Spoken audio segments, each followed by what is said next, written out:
It's time for DJ Rocky's Secret Files.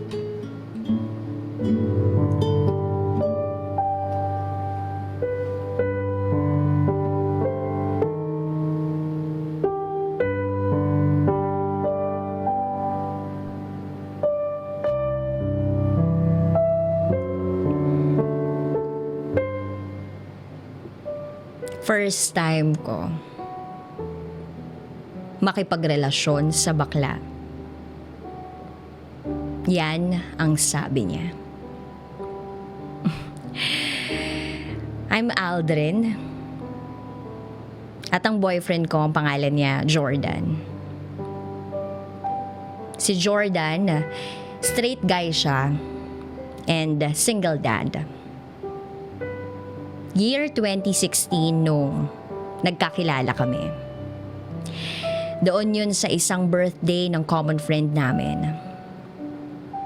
Pinakilala siya sa akin. Light crew kasi siya sa GMA. At ako naman, makeup artist. So, nakapagpalagayan kami agad ng loob. Dahil may topic agad kami. Na para bang alam namin yung kwento ng isa't isa. Kasi naman, halos iisang nature lang yung pinagtatrabahuhan namin. Sa sobrang saya niyang kakwentuhan, inabot kami ng halos umaga na. Siyempre, may konting inuman. Mga 6:00 na ng umaga na yon. So, I offered him kung gusto niyang mag-coffee o di kaya naman mag-breakfast. And he said okay lang. So, pinag-drive niya ako. Nagmotor kami. Pumunta kami sa tapsihan na alam ko. At kahit kumakain na kami, hindi pa rin kami nauubusan ng kwento. Hanggang sa matapos kami. And then, dumating na yung point na nagyaya na ako umuwi at hinatid niya na ako. Bago ako umuwi, hiningi niya yung number ko para daw i-text ko siya kapag need ko daw ng kasama. So I started to text him, kumustahan, baliwan, kwentuhan at kung ano-ano pa. At nagulat ako na matagal na pala kaming friends sa Facebook. So mas naging close kami kasi maya't maya nagchat-chat kami sa isa't isa. Hanggang sa tinawag niya akong inay. Inay. Dahil daw maalaga ako sa kanya. Itay naman yung tinawag ko sa kanya. At yun yung naging call sign namin sa isa't isa. Inay at Itay. July 9 noon, birthday ng nanay ko. In-invite ko siya, not knowing na hindi niya alam yung bahay ko pala. Pero buti na lang nagtanong-tanong siya at natuntun niya na.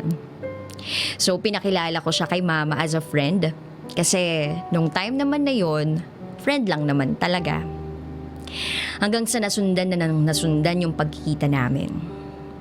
Kapag wala siyang pasok sa work, nagpapasama ako sa mga gigs ko. At napapapunta na niya ako sa bahay nila. Then one time, he asked me if gusto ko ba daw na magstay sa kwarto niya. Bilang wala naman daw gumagamit at nakatenga lang. Para daw may pahingahan ako kapag pagod ako at ako na daw bahalang magpaganda. Nang mga oras na yun, nagtataka ako. Bakit niya pinapaubaya sa akin yung kwarto? Hanggang sa nalaman ko, gusto niya pala na may kasama siya. Kasi nalulungkot siya. So I decided, sige, linisin natin yan, ayusin, at tauhan. Nasundan yung pagkikita namin. Hanggang sa doon na ako nakikitulog sa kanila. Lagi ko siyang nilulutuan ng pagkain, puro kwentuhan. Hanggang sa nalaman ko yung totoong storya ng buhay niya. Lahat ng friends namin nagtatanong, ano na nga ba kami? May label na nga ba kami? At lagi na lang naming sinasabi sa mga friends namin na friends lang naman talaga kami. And then one day, pinakilala niya na sa akin yung anak niya. Yung anak niya na yun, nahihiram lang sa nanay. So, nung time na yun, ipinahiram sa kanya yung bata. So, palihim namin sinelebrate yung birthday. Para kaming isang buong pamilya nung time na yun. And then, sa bawat oras at panahon na lumilipas, para bang nai-inlove na ako sa kanya. Kasi nakikita ko sa kanya, okay na okay siya. Very responsible. Maalaga. Mabait. Masayahin. Makulit. At hindi nauubusan ng kwento. Umabot ng halos 3 months. Paulit-ulit ang nangyayari at mas lumalalim ang pinagsasamahan namin. Hanggang sa totally na-fall na ako sa kanya. And then one night, tinanong ko siya, Tay, okay ba ako? Magprangkahan na tayo. Gusto mo ba ako kahit bakla ako? Kasi ikaw, oo, gustong gusto na kita. Nahihirapan na kasi ako. Daig pa natin na magjowa sa ginagawa natin. At sumagot naman siya ng, Nay, oo, gusto kita. Mabait ka, maasikaso, maalaga. Pero baka kapag naging tayo masaktan lang kita. First time ko kasi na makikipagrelasyon sa bakla. Tay, di ba kapag mahal mo, magte-take ka ng rest? At kahit paanong sabihin ng tao, hindi importante yon. Kasi mas importante yung taong gusto mo. Yes or no? Tanong ko sa kanya. Hanggang sa nagulat ako, bigla na lang siyang umiyak. And then he said, Oo, Nay, gusto kita. And I answered, So tayo na, Tay? At sumagot siya ng, Oo, tayo na. At nag-kiss kami noon. Pakiramdam ko, ng mga oras na yon, ako ang pinakamasayang tao sa mundo. Kahit na ba, parang ako yung nanligaw at nagpasagot sa kanya, kebs lang.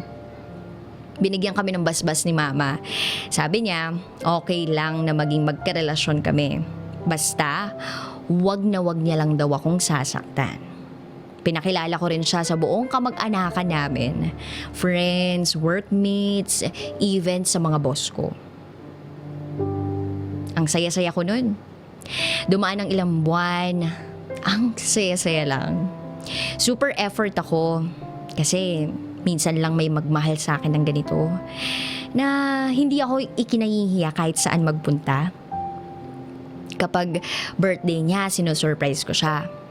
Monthsary, anniversary, Pasko, New Year, ano pa yan. At kahit siya, ganun din naman siya sa akin. Kaya mas lalong tumindi yung pag-ibig ko sa kanya. Isa pa, yung anak niya, napalapit na sa akin. Itinuring ko siya na parang isang tunay na anak. Regalo dito, regalo doon. Sabi ko nga, kung sino yung mahal niya, mahal ko na rin. And just like any other relationships, dumaan din kami sa away-bati. Selos, puro siya barkada. And worst is, yung naghirap kami ng sobra. Na halos wala na kaming makain. Sabayan pa nung panahong nawala ang daddy ko last August 2017. Para akong pinagsakluban ng langit at lupa. Lagi akong umiiyak. Wala na nga akong pera. Nawala pa ang mahal ko sa buhay. Pero si Jordan, hindi niya ako iniwan. Lagi niyang sinasabi sa akin na matatapos din to. Malalampasan din natin to. Kaya huwag kang mag-alala. Hindi kita iiwan. Andito lang ako sa tabi mo. Yung pag-comfort niya sa akin, yung mga sinasabi niya sa akin, yun yung nagpalakas ng loob ko. Every time na pinanghihinaan ako ng loob, chini-cheer up niya ako. At lagi niyang sinasabi sa akin na, kaya mo yan. Proud ako sa'yo. At doon ko napatunayan. Totoong mahal ako ng taong to. Kasi kahit walang-wala na ako, hindi pa rin ako iniwan. At patuloy akong minamahal sa kabila ng kakulangan ko. Nang mailibing ang daddy ko, nag-usap kami na magtayo ng negosyo. Kasi sabi ko, hindi ako nakakasiguro sa trabaho ko. Anytime pwedeng mawala. Naging supportive naman siya, sinuportahan niya ako. Basta, siya mismo naging on hand sa pag-aayos ng negosyo namin. Doon ko nakita yung sobrang kagustuhan niya na umasenso siya at maging mataas ang tingin sa amin ng iba. Sabi niya nga, hindi tayo basta-basta. Natapos yung pagpapagawa namin ng salon. Tuwang-tuwa siya kasi hindi na kami mamaliitin ng iba. Siya mismo yung naghahanap ng customer through online. Yung mga friends niya, hinahatak niya para magpagawa sa salon namin at para makilala palalo yung salon namin. Sabay, kakanta ng Pasok Mga Suki, Presyong Divisoria. O diba? Katulad ulit ng ibang relasyon, may saya, may success, pero dumarating din kami sa punto na meron kaming pag-aaway. Hanggang sa siya ba mismo sumusuko na hiwalayan ko siya. At ako din sumasagi sa isip ko na maghiwalay na kami. Kasi lagi na lang kami nag-aaway. And then one time, kinausap niya ako ng masinsinan. Tiningnan niya ako sa mata ko. Sabi niya sa akin, Nay, iwan mo na ako. Pabigat na ako sa'yo. Hiwalayan mo na ako.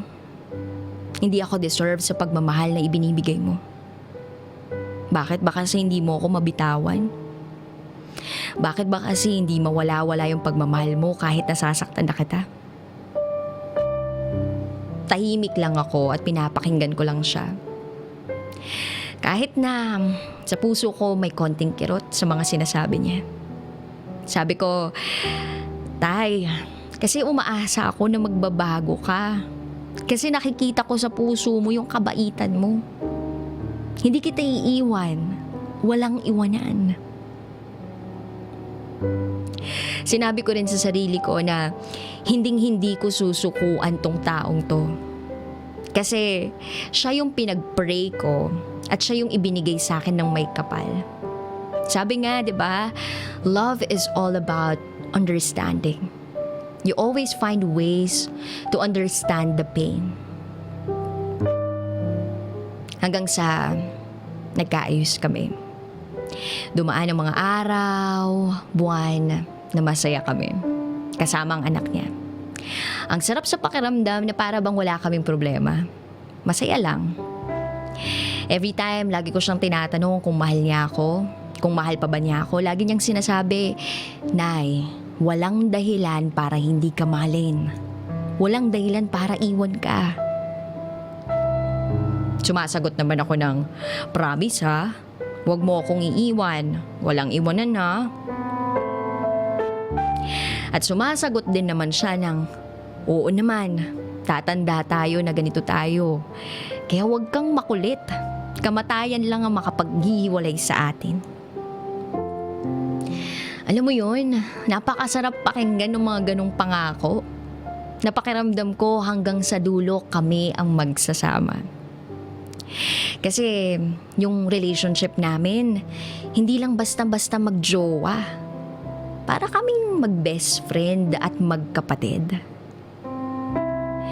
And then come November 2017, nagkaroon ako ng offer sa Europe as makeup artist. tuwang-tuwa akong ibinalita ito sa kanya. Kung magkano ang kikitain, kung ilang taon ako mag-i-stay. Pero siya, ayaw niya akong umalis. Huwag ka nang umalis, Nay. Kaya mo namang kitain dito yung kikitain mo doon. Madalas ka namang rumakit. Tutulungan na lang kita. Pero kung yan talaga ang gusto mo, ayaw ko namang maging hadlang sa mga pangarap mo. Sabay, pakita sa akin na malungkot siya. Tay, ano ka ba? Hindi naman ako aalis. At kung aalis ako, dapat parehas tayo. Kasi kung may iwan ka dito, ay, baka puro kalokohan lang ang gagawin mo. Hindi ako aalis. Saka hindi ko iiwan si mama, nag-iisa na lang siya dito eh. Kung bigla siyang mawala, di malaking pagsisisi ko pa. Niyakap niya na lang ako at sinabing, Nay, walang iwanan ha. Tapos bumulong siya sa akin ng, Nay, alam mo kapag nawala ka sa buhay ko, wala na ako. Back to zero ako. And then sumagot ako sa kanya ng, bakit naman ako mawawala? Hindi naman kita iiwan. Ang saya-saya ng relasyon natin. Sumagot naman siya ng, alam ko naman na hindi mo ako maiwan. Dahil sa katawan ko, sa abs ko, at sa pogi ko ba namang ito? Wala ka na sigurong makikitang ganito. Sabay tawanan na lang kami. Labi kong sinasabi sa sarili ko na napakaswerte ko sa taong to. Tinanggap ako ng buong buo. Pinagmamalaki ako. Tinutulungan ako sa lahat ng bagay. At ang pinaka-importante sa lahat, minahal niya ako ng walang hinihinging kahit anong kapalit. 2018, ang taon na kung saan pinakamaraming masayang nangyari sa pagsasama namin. January, birthday ko, sinurprise niya ako. Bumili siya ng cake. Ang saya-saya ko nun. Dumaan ang ilang buwan, nagplano na kaming mag-joyride sa Quezon. Pinuntahan namin yung dati niyang boss. Ilang araw kami nagbakasyon doon. Pictures, videos, we made memories. Ang saya-saya. And then, malapit na kami mag-anniversary, July 5. Nag-usap kami kung anong gusto naming gift sa isa't isa. Siya gusto niya daw ng Jordan na shoes para magamit niya sa basketball. Ako, sabi ko sa kanya kahit ano basta galing sa puso niya. At sabi niya bigla, Nay, alam ko na ang ibibigay ko sa'yo. Sing-sing. Alam mo yung feeling na kinikilig talaga ako. Kaya nakinig na lang ako. Pero ang saya ko talaga ng mga panahong yun. And then, May 2018, bawat araw makahulugan.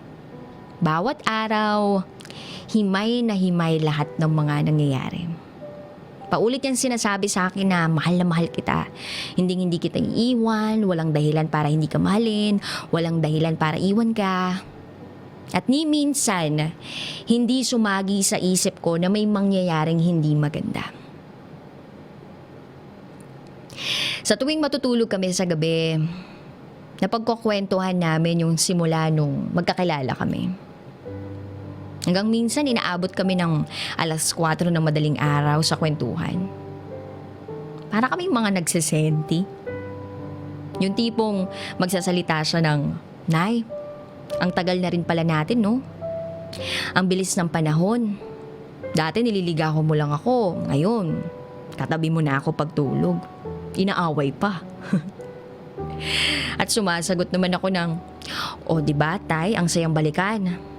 Mas nare-refresh yung relasyon natin. Mas ramdam natin yung pag-ibig. And then, second week ng May nun, may sinabi siya sa akin na, Nay, alis ka na lang, mag-abroad ka.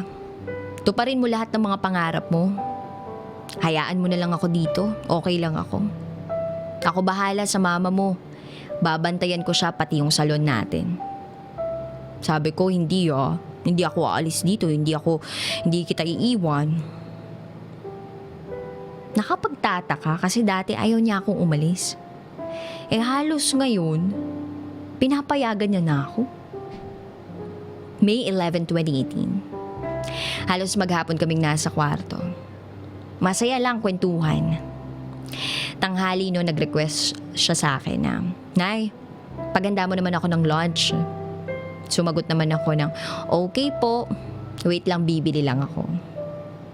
And then, nasabi niya sa akin na magkikita daw sila ng mga classmate niya. At ini-invite niya ako na sumama. Sumagot na lang ako na, sige, pag-close ko na lang ng salon. Kumain kami ng sabay. Sarap na sarap siya sa munggo at fried chicken na binili ko. Pagkatapos kumain, nag-computer lang at humiga, tumabi ako.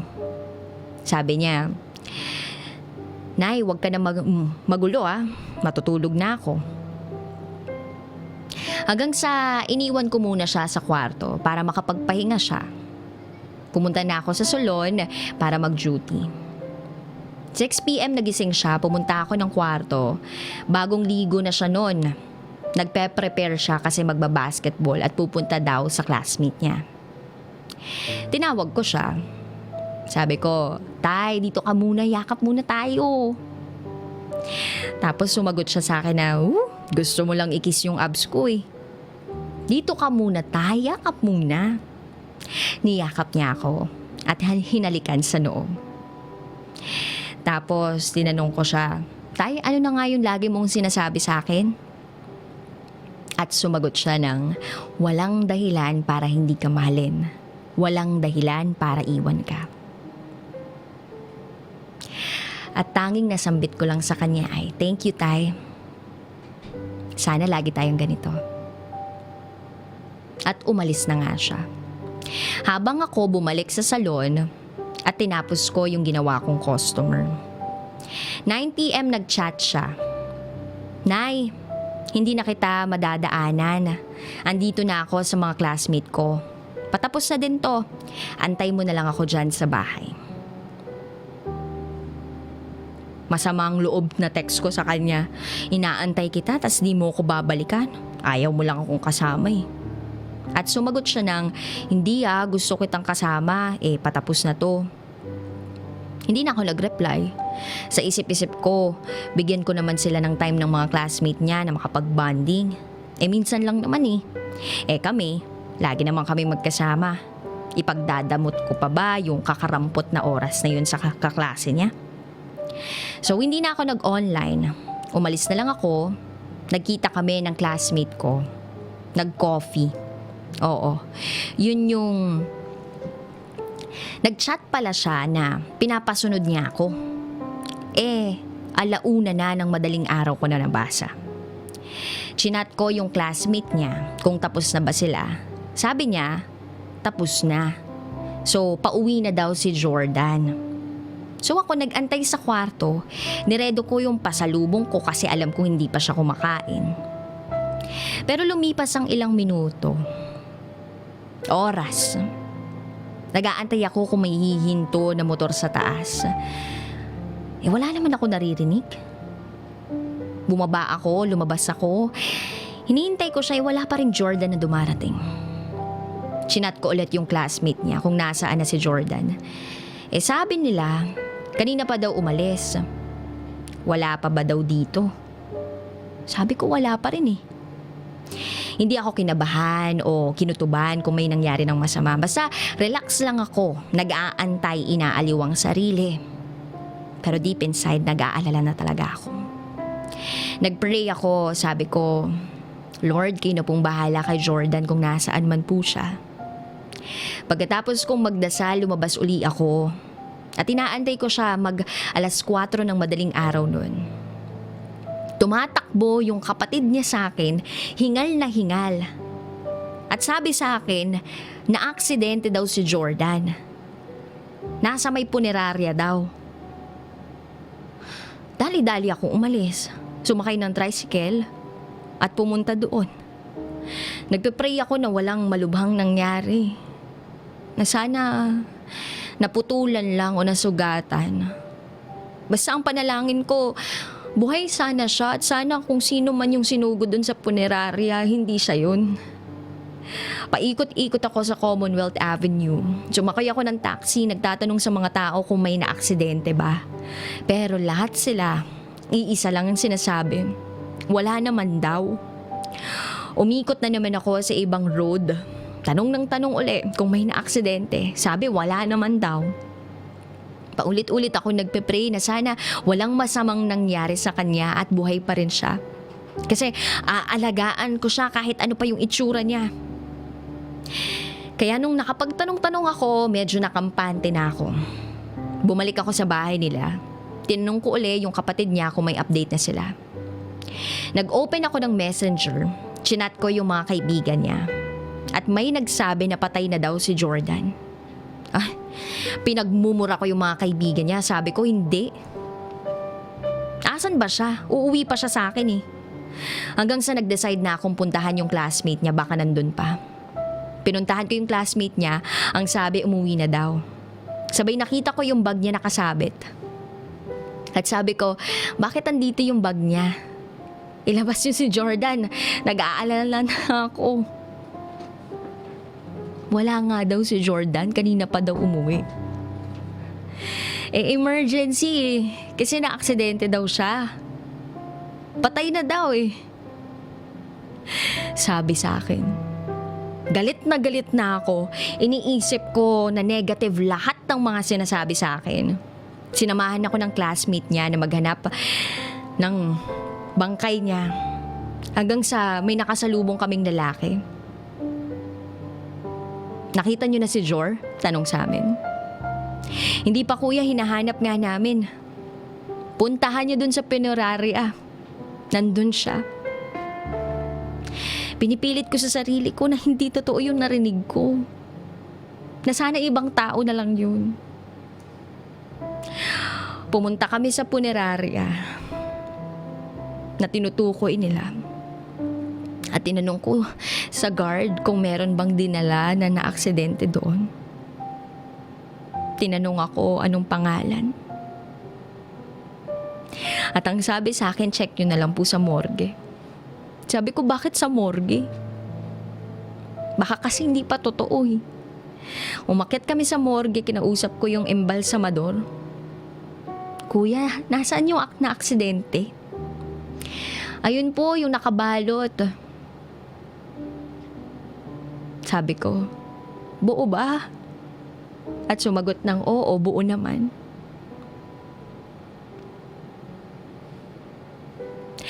At nagulat ako sa bumungad sa akin.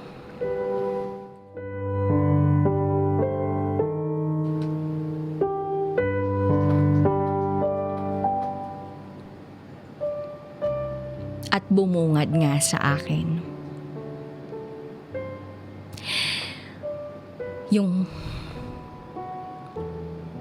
Yung paa na merong suot-suot na medyas ko. Pinipilit ko pa rin sa sarili ko na ibang tao yun. Katulad lang siguro ng medyas ko yun. Inangat ko yung kumot. Tiningnan ko yung legs. At nakita ko ngang siya nga. Halos pagsakluban ako ng langit at lupa. Nanlamig ako at naglupasay na parang bata. At sabi ko sa kanya, Tay, gising na. Andito na si nanay. Tay, please, gumising ka na. Nandito na ako. Niyakap ko siya. Sobrang higpit ng pagkakayakap ko sa kanya. Sabi ko, Tay, please, gumising ka na. Ano bang ginagawa mo? Gumising ka na. Parang awa mo na. Sabi mo, hindi mo ko iiwan. Tay, please, yakapin mo ako. Gumising ka na dyan. At nang makita ko yung mukha niya, punong-puno ng dugo. Sabi ko, Tay, mag-a-anniversary pa tayo. Pero wala akong pakialam sa mga dugong nakikita ko at dumadampi sa mukha ko. Hinalikan ko siya. Niyakap ko siya at pilit na ginigising.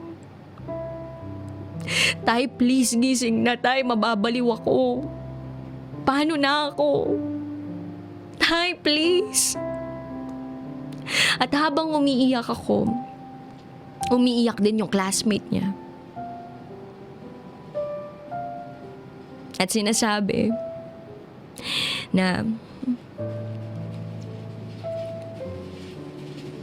wala naman daw dapat sisihin. Pero may isang nagsasabi na dapat si Bunso yung sisisihin.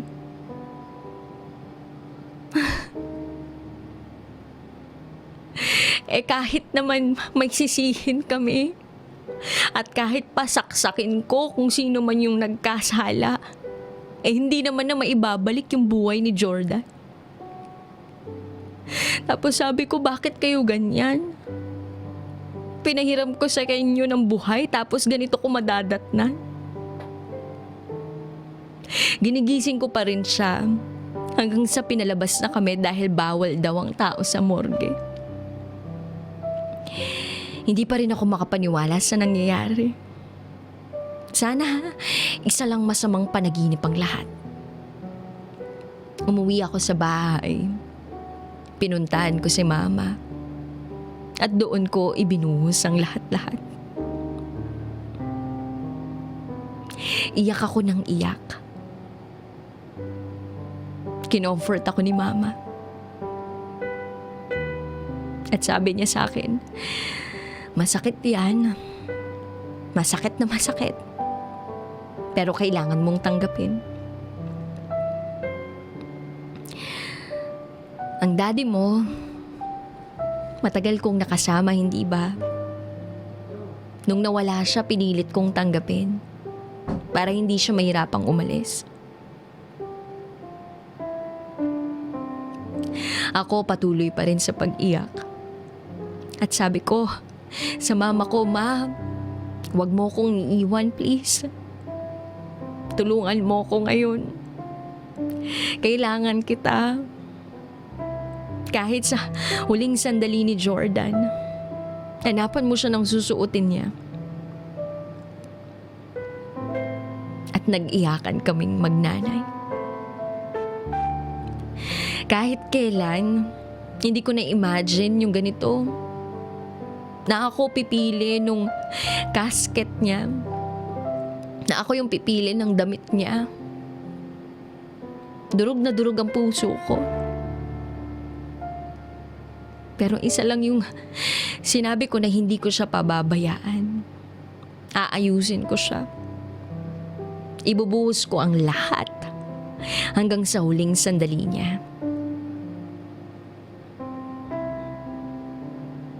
Para akong pilay, bulag, pipi at bingi. Hindi ko alam kung ano yung nararamdaman ko. Paano na ako? Wala nang itay na magmamahal sa akin ng totoo. Wala nang magtatanggol sa akin. Wala na akong ipagluluto ng paborito niyang ampalaya na may itlog. Wala na akong partner na super proud sa akin. Lahat nawala nung nawala ka, Itay. At hindi ko alam kung paano magsisimula ulit. Kung paano kikilos nang wala ka sa tabi ko. Sana matulungan mo kung kayanin ang lahat ng ito. After ng cremation niya, pag uwi ko sa bahay, natulog agad ako. Kasi sobrang pagod na ako.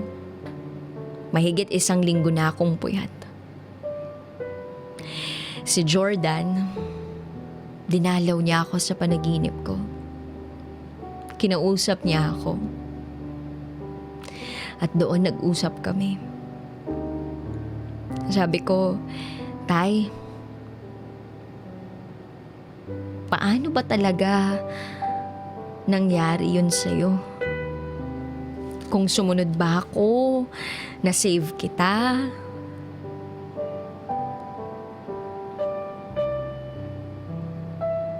Pagkatanong ko sa kanya nun, inarte niya yung nangyari. At tinanong ko ang sarili ko, pati na rin siya, ng kasalanan ko ba? At sumagot siya sa akin ng, wala kang kasalanan, so wag ka nang umiyak. Sabi ko sa kanya, tay, yakapin mo ko. Ikis mo ko. Hanggang sa kinis niya ako sa noo. Niyakap niya ako. At bigla na lang siyang nawala. Napahagulgul ako. Nagising akong tumutulo ang luha ko. At least kahit papaano, naliwanagan ako na walang kasalanan yung kapatid niya, wala akong kasalanan. Pero kahit ilang araw na siyang wala, napakahirap pa rin tanggapin at paniwalaan. Parang kahapon lang magkasama kami. At ngayon, tuluyan na kaming hindi magkikita. Pero isa lang ang sinisiguro ko. Nawala ang partner ko. Pero kahit kailan, hinding-hindi mawawala yung pagmamahal ko sa kanya. At nakatatak na yun sa puso ko. Marami sa mga kaklase niya nagsabi na sa huling sandali daw nito, wala daw ibang bukang bibig si Jordan kundi ang pangalan ko. Hanggang sa umuwi siya, pangalan ko ang sinasabi niya.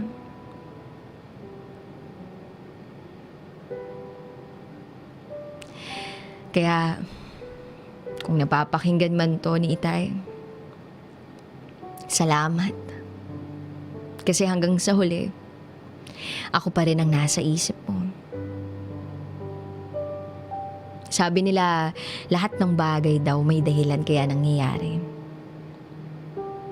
Hanggang ngayon nagtatanong pa rin ako, ano ang dahilan bakit nangyari? Na marami namang masamang tao, bakit hindi sila yung kinuha? Bakit boyfriend ko pa?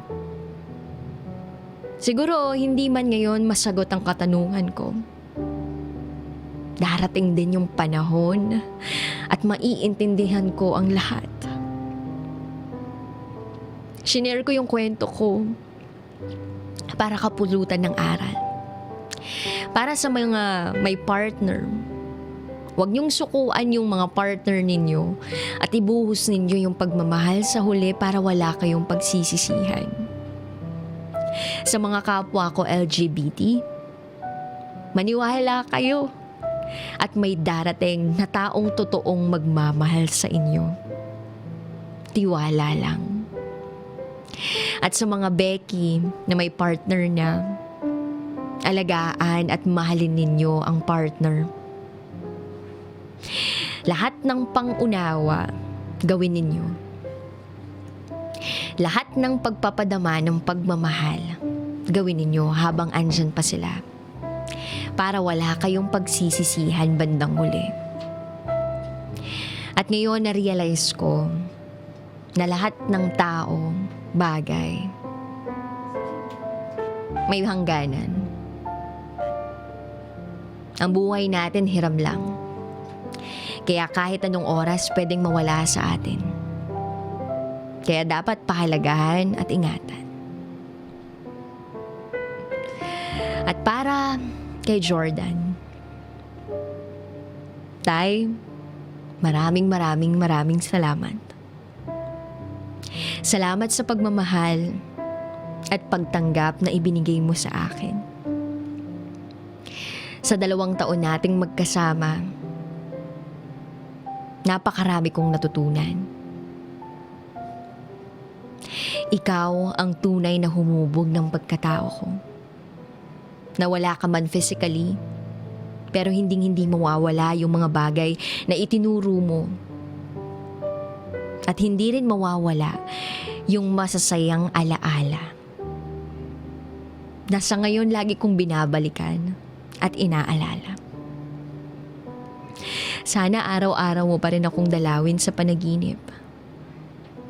At huwag mong kakalimutan yung paghalik mo sa noo ko na lagi mong ginagawa sa akin. Salamat sa pagpaparamdam na kayang maging babae ng isang bakla. Miss na kita sobra, Tay. I love you, Tay. Mahal na mahal kita.